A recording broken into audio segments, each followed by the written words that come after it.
On a small farm in Kentucky, Edgar Harrell heard about the war in the Pacific on the radio.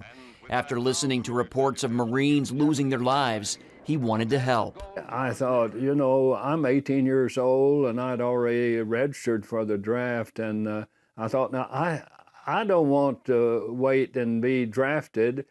I want to get in the Marine Corps. The heavy cruiser, the USS Indianapolis, became his home. When I saw that big Indianapolis, you can imagine the country boy what he thought of that. Harrell saw fierce combat on the ship, events that shook him to the core. The 89-year-old vividly recalls one harrowing incident when a Japanese kamikaze plane struck the Indianapolis in the battle for Okinawa. I can remember seeing that plane thinking that life is over. This is the end of life, because he's diving for the fantail. Harrell survived that attack, but 9 of his shipmates did not.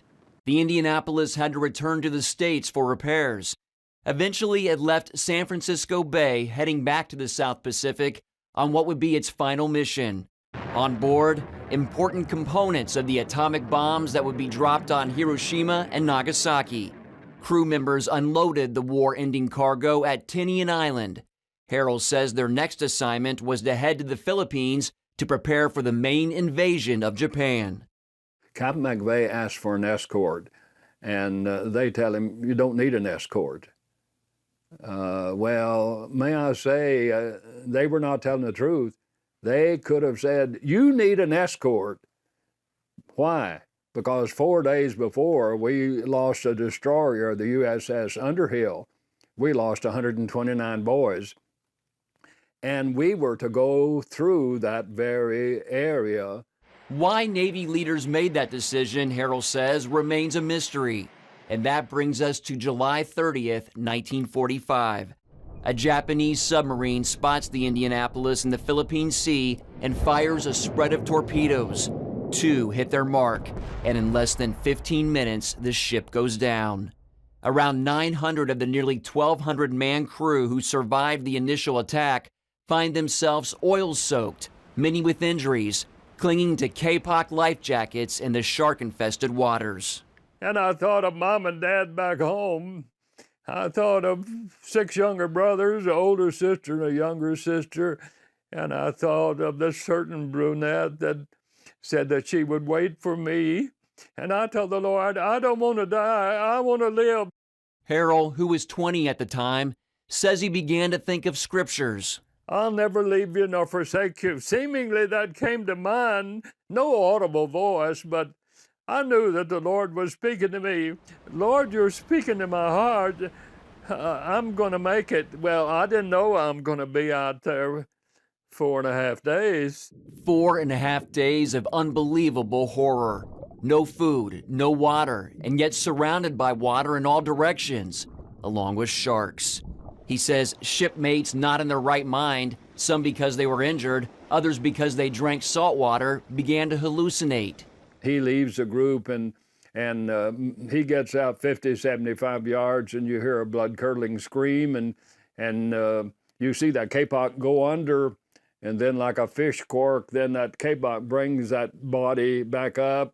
But by now, all the blood and more sharks, more fins, and they are kind of fighting over what was there. Despite witnessing scenes like that, Harrell refused to give up hope. He believes God directed him and several of his buddies to a crate of rotten potatoes. The hearts of the potatoes were still edible. He also believes God sent a small rain cloud one day to provide desperately needed water. So what do? Thank you, Lord. Thank you, Lord. Thank you. And that little rain cloud comes over, and you get a few drops of, maybe a few tablespoons full of water. The brutal conditions took their toll. The number of sailors and Marines dwindled down to a little more than 300. Finally, a plane flew over the area low to the water. A miracle, because the pilot, Lieutenant Wilbur Gwynn, wasn't looking for the survivors. He did not even know they were missing. No one did. Lieutenant Gwynn goes aft, he opens the bomb bay door, and in just a flash, he looks down at the ocean below, and what he saw was an oil slick. Flying even lower, Gwynn, who they called Angel, sees debris, sharks, and sharks attacking survivors. He radios for help, and eventually 317 crew members of the USS Indianapolis are pulled from the water. Harrell spent months in hospitals recovering. After everything Harrell went through, it's easy to see why he's a decorated Marine. He was even awarded the Purple Heart. Here is the letter dated August 13, 1945. The Purple Heart is awarded by the medical officer in command to Edgar Alvin Harrell for wounds received in action against an enemy of the United States on July 30th, 1945. He went on to marry Ola, the brunette who waited for him. Today, just 36 survivors of the Indianapolis, the worst Navy disaster in the history of the United States, are alive. Harrell shares his story of God's providence at schools and churches. He calls it a ministry. He and his son David also chronicled the unforgettable story in a new book, Out of the Depths. There's not a day that goes by, many times a day, I just look up and say, thank you, Lord. Mark Martin, CBN News, Clarksville, Tennessee.